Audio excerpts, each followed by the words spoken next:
हमारे साथ एआईसीसी से पवन खेड़ा जी जो हमारे मीडिया एंड पब्लिसिटी के चेयरमैन हैं, मुकेश अग्निहोत्री जी हमारे विपक्ष के नेता थे और मैं समझता हूं कि मोहताज नहीं है कि हम इनको इंट्रोड्यूस कराया जाए। आप लोग सभी, ठाकुर सुखविंदर सिंह सुक्खू जी हमारे चेयरमैन कैंपेन कमेटी, हमारे साथ अलका लांबा जी जो काफ़ी दिनों से काम कर रही हैं हमारे बीच, एआईसीसी के स्पोक्सपर्सन हैं।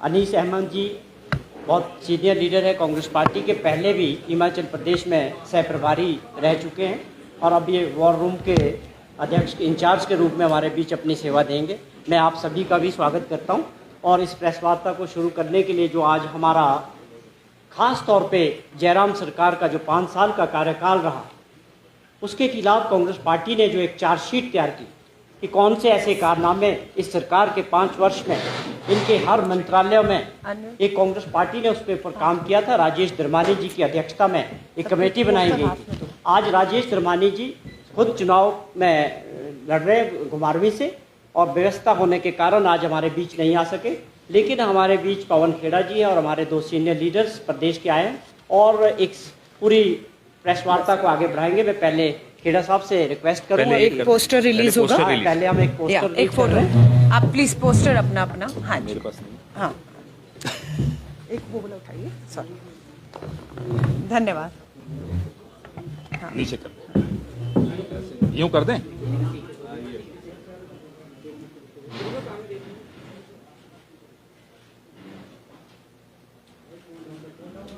थैंक यू जी, जरूर, थैंक यू, धन्यवाद। आपका ठीक है, इस पे हीट बढ़े रहने देते, सीधा करके रख दीजिए। तो यहाँ लगाई दीजिए, जारी हो गया, तो बड़ा रहने दीजिए। धन्यवाद नरेश जी।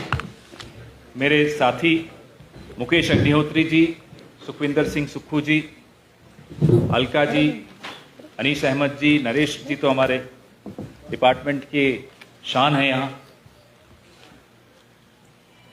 भाजपा के 3 भाई, बेरोजगारी, भ्रष्टाचार और महंगाई, आज का जो आरोप पत्र है, आप लोग पिछले 5 साल से लगातार कई चीजें रिपोर्ट करते हैं, बिना किसी डर के यहां के पत्रकार लिखते आए, छापते आए, टीवी पर बताते आए हैं और हिमाचल की जनता भी देखती आई कि क्या हो रहा है, कैसे पेपर लीक होते हैं, कैसे गैस सिलेंडर के दाम बढ़ते चले जाते हैं, ब्रेड जो कि हर घर के लिए आवश्यक वस्तु है, कैसे 25 रुपए की ब्रेड 45 रुपए हो जाती, पेट्रोल, डीजल, हर चीज, बेरोजगारी और जो वादे थे बेरोजगारी के। तो जो आरोप पत्र हम लोग आज रिलीज कर रहे हैं, कोई नई चीज इसमें नहीं है। आप लोगों से तो आप तो सब हर आरोप से वाकिफ, और सबसे शुरुआत जो आरोपों की होती है, आप इनका घोषणा पत्र पिछले चुनाव का उठा के देख लीजिए। 10 प्रमुख बिंदु थे, एक बिंदु बता दीजिए जो इन्होंने पूरा किया।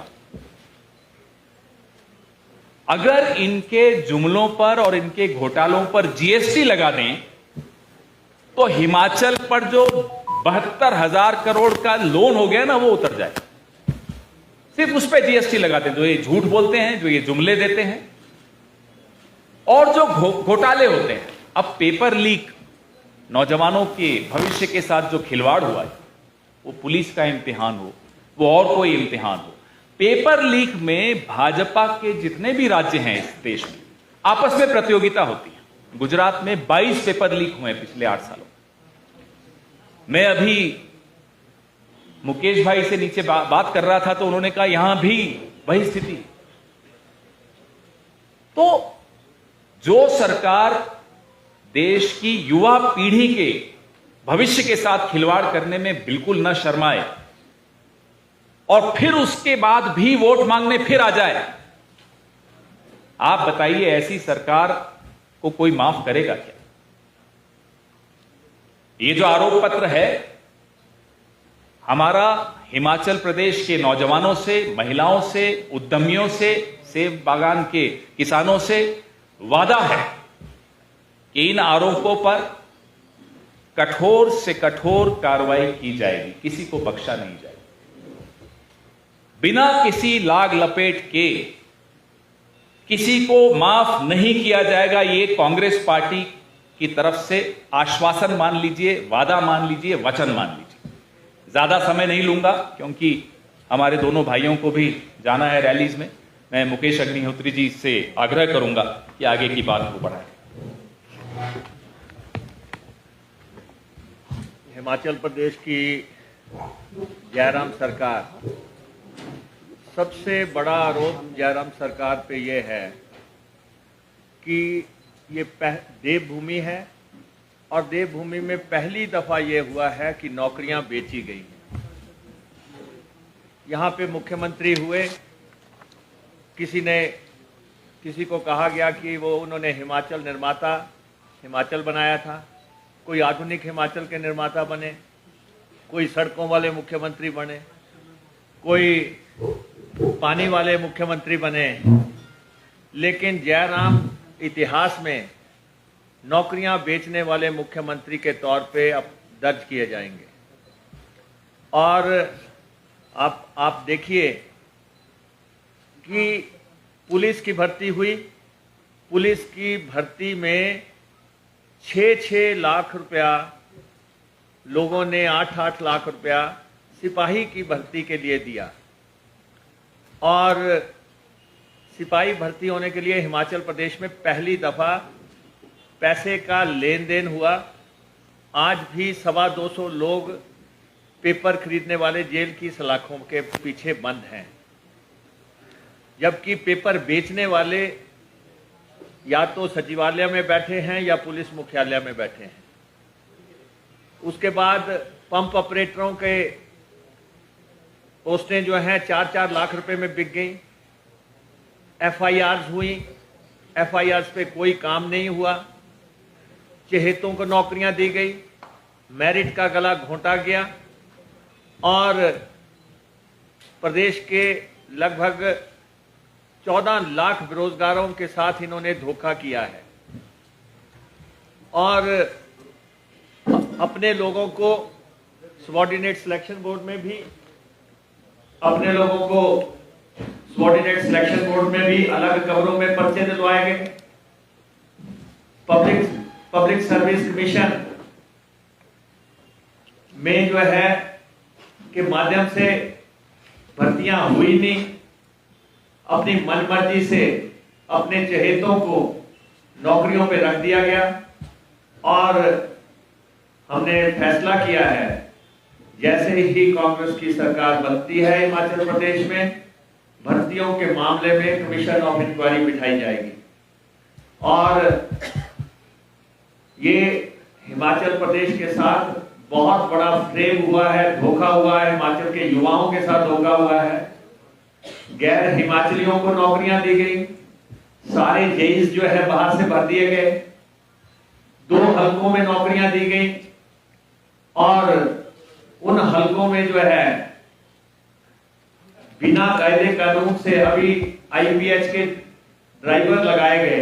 एक्सेल की भर्ती 2 हलकों से 42 ड्राइवर लगा दिए गए। ये सारा जो लूट का खेल था भर्तियों के मसले में, बहुत बड़ा आक्रोश है हिमाचल प्रदेश में। पुलिस की भर्ती 2020 में भी पर्चा लीक हुआ, पुलिस की भर्ती 2022 में भी पर्चा लीक हुआ, पटवारियों की भर्तियों में हेराफेरी हुई और पिछले 6 महीने में तो जिस कदर लोगों को सरकारी सेक्टर में रखा जाता है, ऐसे तो लाले की दुकान में भी नहीं रखा गया। और बिना एप्लीकेशन के, बिना किसी कायदे कानून के लोगों को भरने का काम किया है। इसलिए हमने फैसला किया है जयराम सरकार के आखिरी 6 महीने के सारे फैसले रिव्यू किए जाएंगे। सारे फैसले जयराम सरकार हमारी बननी निश्चित है, सरकार हमारी बननी निश्चित है। हिमाचल के लोगों ने मन बना लिया हुआ है और इस सरकार की पतन की दास्तान प्रदेश के बेरोजगार लिखेंगे जिनके साथ धोखा हुआ है। और इसलिए बड़े पैमाने पे जो बंगलिंग हुई है, आपको मालूम है चौटाला जो है 10 साल जेल में लगा के आए हैं, लेकिन इस प्रदेश में उससे कहीं बड़े लेवल की भर्तियों में गड़बड़ हुई है। आप अंदाजा लगा सकते हैं कि क्या पैमाना इस राज्य में हुआ है। और दूसरा, भर्तियों के बाद दूसरा अहम मसला है आईपीएच का जो पाइप का घोटाला है। 2200 करोड़ रुपए की पाइप खरीद दी गई। अगले 10 साल तक वो पाइपें जो है प्रदेश में जगह जगह फेंकी हुई हैं। अगले 10 साल तक का जो खरीद है वो कर दी गई यहाँ पे, और ना उसकी गुणवत्ता है, ना उसको जो है डिमांड थी, और करोड़ों रुपए का घोटाला जो है आईपीएच की पाइप घोटाले में हुआ है, पाइप खरीद में हुआ है। और प्रदेश में जैसे ही सत्ता बदलती है, इस पाइप घोटाले की भी जांच जो है होगी, और जो लोग इसकी खरीद में शामिल हैं उनको जो है पूरे लॉजिकल एंड तक जांच ले जाके उनको जो है दंडित किया जाएगा, क्योंकि ये सरकार का पैसा है। सरकार के पैसे के साथ आज दिन तक हिमाचल प्रदेश में खिलवाड़ नहीं हुआ। थर्डली, हिमाचल प्रदेश में जो रैलियां की गई, हिमाचल प्रदेश में लगभग इवेंट मैनेजमेंट का कार्यक्रम चलता रहा। हिमाचल प्रदेश में बड़ी बड़ी रैलियां, पीछे 125 रैलियां की गई, 75 रैलियां तो अमृत महोत्सव के नाम पे की गई। और इन रैलियों में भीड़ लाने का जिम्मा भी अफसरों का था, कर्मचारियों का था। फूल लाने का जिम्मा भी, बैंड लाने का जिम्मा भी, टेंट लगाने का जिम्मा भी। 25-25, 30-30 लाख रुपया के टेंट लगा दिए गए। 2-2 हजार बसें रैलियों में एचआरटीसी की लगा दी, जो कि पूरी तरह एचआरटीसी जो है कर्ज के दलदल में है और कर्मचारी को देने के लिए वहां पैसा नहीं है।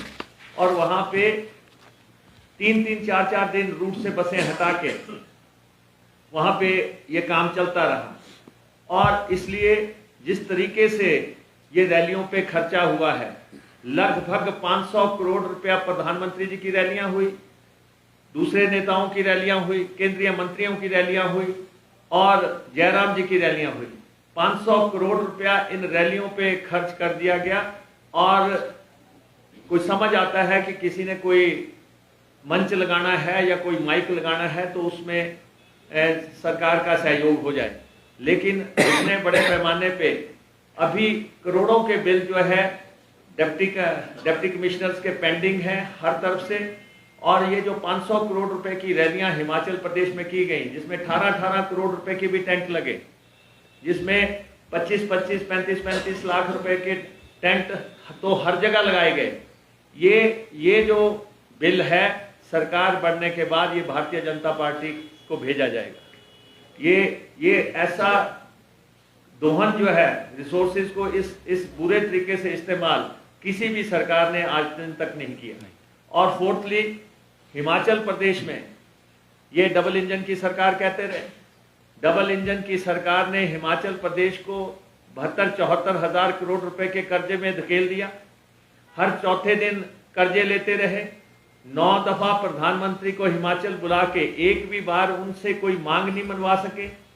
और झूठ और झांसे की सरकार थी ये।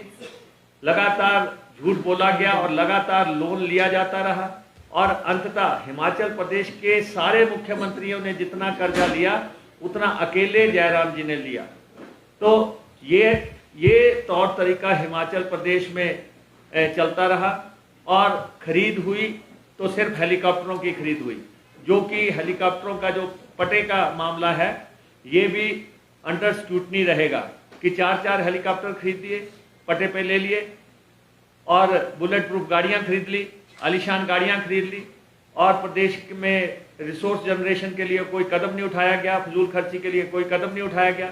ऐसे बहुत मामले हैं जगह जगह जो कि, और सबसे बड़ा कि माफिया, जितने बड़े पैमाने पे माफिया की ये सरकार थी, जिन्होंने प्रदेश के जितने भी संसाधन थे उनका दोहन करके जेबें भरी।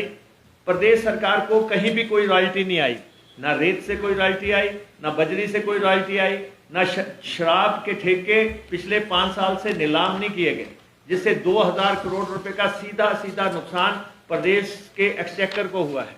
या इसी ढंग से पेड़ों के कटान हुए, जो पैसा सरकार को मिलना चाहिए था वो नहीं मिला। हर तरफ जो है, जो प्रदेश, इवन जो कबाड़ भी था प्रदेश में, वो भी जो है ये सरकार निकल गई।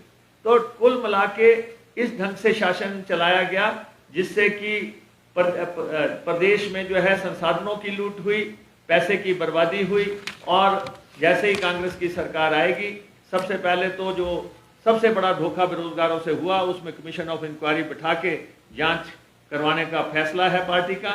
और दूसरा मसला, जो दूसरे अन्य मसले हैं जो कि इस चार्जशीट में दायर किए गए हैं, उन सब में जांच बिठाई जाएगी। और प्रदेश के जो जयराम जी के आसपास की जो कोटरी है, जयराम जी के आसपास के जो लोग थे, जो मंत्री जो जयराम जी के नज़दीक थे, जो चेयरमैन जयराम जी के नज़दीक थे, जो वाइस चेयरमैन जयराम जी के नज़दीक थे, जो एडवाइज़र उनके नज़दीक थे, इन सब ने एक लूट की एक बहुत बड़ी दास्तां हिमाचल प्रदेश में लिखी है। सबसे भ्रष्ट लोग वो कोटरी है जो कि जयराम जी के इर्द गिर्द 5 साल मंडराती रही। इसीलिए अंतिम मौके पे मंत्रियों की टिकटें बदल रहे हैं, उनके हल्के बदल रहे हैं, और यही लोग सब लोग शामिल थे। क्योंकि मुझे आगे कन्क्लेव में जाना है, मैं अपना माइक जो है अपने साथी सुखविंदर सुक्खू जी को देता हूँ। आपने मुझे सुना, आपका बहुत धन्यवाद। और पवन जी का मैं बहुत आभारी हूँ कि वो शिमला आए और उन्होंने आज चार्जशीट जारी की। बहुत बहुत धन्यवाद। Thank you. Thank you, thank you, सभी पत्रकार बंधुओं को थैंक यू सर, नमस्कार। शुभकामनाएं। आज कांग्रेस पार्टी द्वारा उनकी कुर्सी बीच में, मुकेश जी, एक चार्जशीट सॉरी, जारी की गई है। थोड़ा माइक इधर है। इधर आ जाइए आप। हाँ, अभी ठीक है, धन्यवाद। सवाल चार्जशीट का नहीं है, सवाल पिछले 5 साल में भारतीय जनता पार्टी ने जो इस प्रदेश की जनता को लूटा,